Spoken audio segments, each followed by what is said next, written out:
कहीं ना कहीं अपराधियों से मिला हुआ है, हत्यारों से मिला हुआ है। अभी जब प्रशासन के सामने बैठ करके आंख से आंख मिला करके हमने अपनी बात रखी, पीड़ित परिवार ने अपनी बात रखी, सामाजिक कार्यकर्ताओं ने अपनी बात रखी, तब प्रशासन को भी अपनी गलती का एहसास हुआ कि हाँ, हमसे ढिलाई हुई है, हमसे गलती हुई है। चुनाव का समय था, नहीं समय दे पाए। इस केस को, इस मामले को, इस हत्या के प्रकरण को मजबूती से हम लोग नहीं उठा पाए, इसमें सही ढंग से हम लोग जांच नहीं कर पाए, ये प्रशासन का कहना है। लेकिन आज आप सबकी ये ताकत दिखने के बाद में वही प्रशासन आज ये कहता है कि अब इस मामले में 1% भी किसी भी प्रकार की कोई गलती नहीं होगी हमारी तरफ से। अब किसी प्रकार की कोई लापरवाही नहीं की जाएगी। इस मामले के अंदर छोटे से छोटे बिंदु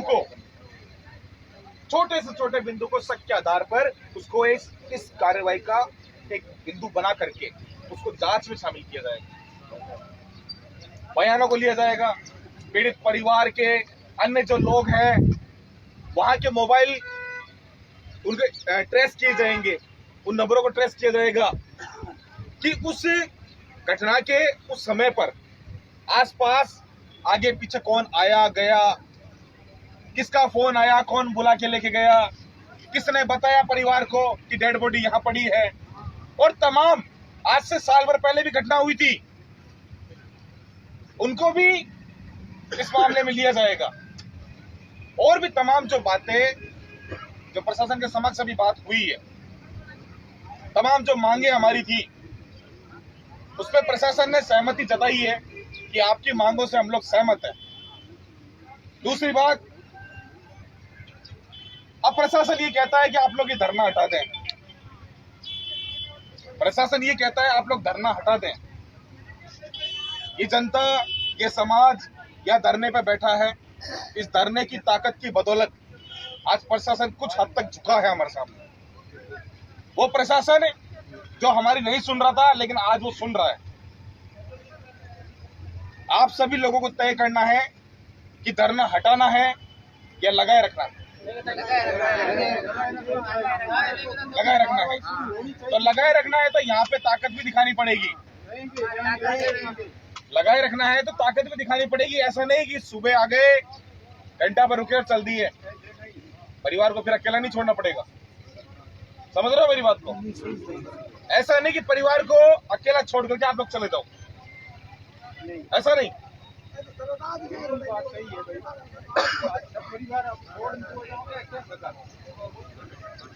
देखिए आज राजस्थान के अंदर देखिए आप, आए दिन हमारे समाज के ऊपर, विशेषकर हमारे समाज के ऊपर, SC/ST वर्ग के ऊपर जुल्म अत्याचार होता है। जाति के नाम से मारा पीटा जाता है, जाति के नाम से उनका शोषण होता है, लेकिन हमारी कोई सुनने वाला नहीं है। शासन प्रशासन में बैठे जो ये नेता या अधिकारी, ये कोई नहीं सुनता हमारी। मजबूरन हम लोगों को ये धरने देने पड़ते हैं, आंदोलन करने पड़ते हैं। भूखे प्यासे रह करके, अपने काम धंधे को छोड़ करके, अपने परिवारों को लेकर के, भाइयों को लेकर के, पीड़ित परिवार को साथ लेकर के हमें धरने पे बैठना पड़ता है। तब जाकर कर इस सोए हुए प्रशासन को जगाना पड़ता है। ऐसी स्थिति है हमारी। ये स्थिति कहां से पैदा हुई आपको मालूम है? मालूम है आपको? हम लोग वोट देते हैं, वोट मालूम है ना? वोट देते हैं ना। अगर सही जगह बटन दबाया होता ना तो आज आपको ये धरना नहीं देना पड़ता, है ना? अगर सही जगह बटन दबाया होता, ताली नहीं, अगर सही जगह बटन दबाया होता तो आप लोगों को ऐसे धरना नहीं देना पड़ता। अगर आपके बीच का आपका अपना आदमी जो आपके दर्द को समझता है, आपकी पीड़ा को समझता है, आपके साथ जब भी जुल्म अत्याचार होता है आपके बीच में आकर के आपका सहयोगी बनता है, आपकी मदद करता है, आपकी आवाज बन करके उठाता है, ऐसे व्यक्ति को जिता करके आप संसद विधानसभा में भेजते तो शायद आपको धरने प्रदर्शन की नौबत नहीं आती। मालूम है? लेकिन हम लोग नहीं समझते, हम लोग नहीं समझते। हमारे लोगों को मारा जाता है, उनकी हत्या कर दी जाती है, हमारी बहन बेटी के साथ में बलात्कार तक किया जाता है, हम लोग कुछ नहीं करते। हम लोग 2 दिन 4 दिन हल्ला करके और चुप हो जाके बैठ जाते हैं। चुनावों का समय आता है, उन्हीं नेताओं के जो बड़ी बड़ी जो हमारे सामने चापलूसी करते हैं, उस समय हमारी वाही वाही करते हैं, उस समय हम लोग उनके पीछे ऐसे हो जाते हैं, हमारे ऊपर हुए जुल्म अत्याचार को भूल जाते हैं। हम लोग, हमारा शोषण हुआ हम उस चीज को भूल जाते हैं, हमारे भाइयों को मारा पीटा गया वो भूल जाते हैं, हमारी बहनों के साथ में माताओं के साथ में दरिंदगी की गई वो चीजें भूल जाते हैं उस समय चुनाव के समय। और हम लोग वोट देने पहुंच जाते हैं, उस समय नहीं सोचते कि कौन हमारा अपना है कौन हमारा दूसरा है। यही वजह है कि आज हमें यहाँ पे संघर्ष करना पड़ रहा है, यही वजह है। और दूसरी बात, अब इस मामले को लेकर के आप सभी तय कर लीजिए हमें करना क्या है आगे के लिए।